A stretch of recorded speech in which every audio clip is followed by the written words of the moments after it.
Hello दोस्तों, welcome back to my channel once again. जो लोग पहली बार है मेरे चैनल को प्लीज़ आप लोग सब्सक्राइब कर दीजिएगा। यहाँ पे मैं चर्चा करने वाला हूँ रतन इंडिया एंटरप्राइजेज लिमिटेड के बारे में। उम्मीद है आपको नाम यहाँ पे क्लियरली दिख रहा हो। मैं यहाँ पे डिस्क्लेमर देना चाहूँगा, मैं किसी भी तरह का बाय और सेल की रिकमेंडेशन नहीं दे रहा हूँ। अगर आप इसके अंदर किसी भी तरह के डिसीजन लेना चाहते हैं तो कहीं ना कहीं अपने फाइनेंशियल एक्सपर्ट से डिसीजन लीजिएगा, तभी इसके अंदर आप अपना पैसा लगाइएगा। अगर यहाँ पे मैं बात करूँ रिटर्न्स को देखकर, तो रिटर्न्स यहाँ पे काफ़ी शानदार आपको देखने को मिल रहा होगा। पिछले 6 महीने की बात करें, पिछले 3 महीने की बात करें या पिछले 1 महीने की बात करें, बट वहीं पे हम लोग पिछले 2 सालों से बात करें, कुछ खास रिटर्न्स यहाँ पर देखने को नहीं मिल रहा है। तो इस रिटर्न्स को देखकर बिल्कुल भी आपको इन्फ्लुएंस नहीं होना है। मैं ऐसा क्यों कह रहा हूँ? क्योंकि इसके बैलेंस शीट को अगर आप एक बार चेकआउट करिएगा तो आप वहाँ पर चौंक जाइएगा। अगर नेट प्रॉफिट की बात करें, काफ़ी बड़ी गिरावट देखने को मिल रही है नेट प्रॉफिट के अंदर क्वार्टर ऑन क्वार्टर बेसिस पे। अगर अभी हम लोग बात करें इसके क्वार्टर्स के नतीजों को लेकर, तो ईयर ऑन ईयर बेसिस पे भी नंबर्स बहुत ही बुरे आए हैं। तो सोच समझ के काम करिएगा रतन इंडिया एंटरप्राइजेस के अंदर। अगर यहाँ पे मैं बात करूँ डेब्ट की, तो इस कंपनी के ऊपर तकरीबन 923 करोड़ का कर्ज है। साथ ही साथ यहाँ पे प्लेज की बात करें, यानी कितने शेयर इसकी गिरवी हैं, तकरीबन 12.7% के आसपास शेयर जो है इसकी गिरवी रखी हुई है। तो सारे फंडामेंटल्स को चेकआउट करिएगा, उसके बाद आप लॉन्ग टर्म का व्यू रखिएगा। किसी भी तरह की जल्दबाजी नहीं करिएगा। मैं अगेन कहना चाहूँगा, मैं किसी भी तरह का बाय सेल की रिकमेंडेशन नहीं दे रहा हूँ। और ये जो आप डाटा देख रहे हैं, ये सारा डाटा पब्लिकली अवेलेबल है, आप चाहते तो खुद से भी चेकआउट कर सकते हैं। अगर वहीं पे चर्चा करें हम लोग इंडस्ट्री पी की, according to screener industry P यहाँ पर 29 निकलती हुई आ रही है। वहीं पे स्टॉक पी की बात करें तो वो 20 निकलती हुई आ रही है। तो देखा जाए कहीं ना कहीं ओवर वैल्यूड भी निकलती हुई आ रही है। फेस वैल्यू की बात करें, 2 रुपये के फेस वैल्यू से ये ट्रेड करता हुआ दिख रहा है।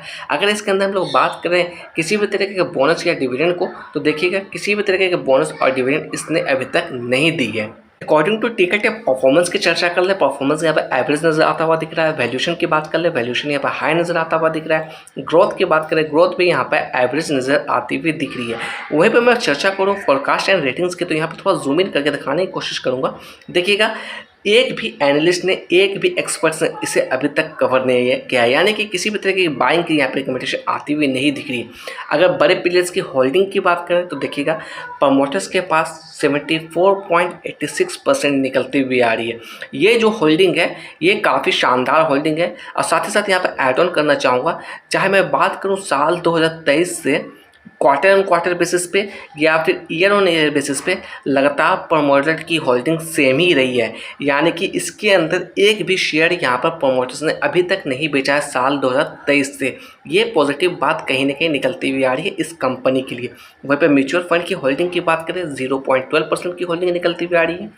डीआईएस की बात करें, 0.01% की होल्डिंग है। रिटेलर्स की चर्चा कर लें, तकरीबन 19% की होल्डिंग यहाँ पर निकलती हुई आ रही है। हम लोग आ गए चार्ट पे। 1 डे के टाइम फ्रेम मैंने यहाँ पे चार्ट लगा रखा है। एक कैंडल 1 डे को रिप्रेजेंट कर रही है। सबसे पहले मैं बात करूँ इस लेवल्स की, तो ये लेवल्स जो आप देख रहे हैं तकरीबन 94 रुपीज़ के लेवल को टच किया था।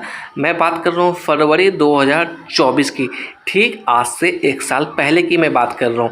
अगर यहाँ पे मैं बात करूँ तो ये कहना गलत नहीं होगा कि एक रेंज पॉइंट में काम करता हुआ दिख रहा था। तकरीबन 94 रुपीज़ और 70 रुपये के आसपास एक रेंज में ये यहाँ पर काम करता हुआ दिख रहा था। समय में थोड़ा हम लोग आगे चलते हैं तो यहाँ पर देखिएगा ये जो आप लेवल्स देख रहे हैं, यहाँ पर इसने इस लेवल्स को ब्रेक डाउन दिया। ये जो लेवल्स है तकरीबन 70 रुपये के आसपास की है। और ये कैंडल की बात करूँ तो ये कैंडल है आपकी अक्टूबर 2024 की, और ये कैंडल थी आपकी फरवरी 2024 की। तो यहाँ से देखा जाए तकरीबन 8 महीने के अंदर इसने 70 रुपये के आसपास का बॉटम बनाया। वहाँ से इसने तकरीबन 60 रुपये का बॉटम बनाया, वापस से पुल बैक मारा, और जो 70 रुपये का जो लेवल था ये यहाँ पर एज अ रेजिस्टेंस के तौर पे काम करने लगा। समय में थोड़ा हम लोग और आगे चलते तो यहाँ पे देखिए इसने तकरीबन 70 रुपये के आसपास यहाँ पर रिजेक्शन से देखने को मिली। इसने यहाँ पर ब्रेकडाउन दिया 60 रुपये के इंपॉर्टेंस लेवल को। उसके बाद इसके अंदर ऐसी भारी गिरावट हमें देखने को मिली, तकरीबन 38 रुपये के आसपास इसने कॉन्सेंट्रेटेड रेंज में काम करना शुरू कर दिया। तो आप समझ पा रहे होंगे इस लेवल से कितनी बड़ी गिरावट हमें देखने को मिली। अगर इसे मेजर आउट करने की कोशिश करूँ मैं यहाँ से, तो तकरीबन 40% की गिरावट इसके अंदर नोटिस की गई थी। इस लेवल से यहाँ तक 40% की टूट चुका चुका था। अभी हम लोग बात करें तो वापस से इसके अंदर कहीं ना कहीं तेज़ी हमें देखने को मिल रही है। इसके अंदर मैं बात करूँ 50 डे मूविंग एवरेज की वैल्यू के बारे में, तो 50 डे में की वैल्यू निकलती पा रही है तकरीबन 56 रुपये के आसपास। करंट प्राइस की बात करें 60 रुपये 48 पैसा। देखा जाए 50 DMA के ऊपर ही ट्रेड करता हुआ दिख रहा है। वहीं पर मैं बात करूँ वॉल्यूम को, तो काफ़ी अच्छी बात है कि वॉल्यूम काफ़ी शानदार देखने को मिली। तकरीबन 36 लाख के आसपास की वॉल्यूम हमें देखने को मिली है। वहीं पर डिलीवरी और परसेंटेज की बात करें तकरीबन 25% की डिलीवरी इसके अंदर उठाई गई थी कल के दिन। अगर यहाँ पे मैं बात करूँ तो ये जो लेवल्स देख रहे हैं, ये जो आप कैंडल देख रहे हैं, जो मैं बात कर रहा हूँ नवंबर 2024 की, तो यही कैंडल हमारे लिए एज ए रेजिस्टेंस तौर पे काम करता हुआ दिख सकता है। मैं किसी भी तरह की श्योरिटी की बात नहीं कर रहा हूँ। मैं अगेन कहना चाहूँगा, मैं किसी भी तरह का बाय और सेल की रिकमेंडेशन यहाँ पर आपको नहीं दे रहा हूँ। सोच समझ के काम करिएगा, क्योंकि इसके पीछे कैपिटल आपका लगने वाला है, सारी कमाई इसके पीछे आपके लगने वाली है। इसलिए थोड़ा सा कहीं ना कहीं फाइनेंशियल एक्सपर्ट से चर्चा करिएगा, तभी किसी तरीके का डिसीजन लीजिएगा। चलते चलते मैं इतना कहना चाहूँगा, जो भी मेरे चैनल पर पहली बार मेरे चैनल को प्लीज़ आप लोग सब्सक्राइब कर दीजिएगा, जिससे मुझे भी मोटिवेशन मिलती रहेगी।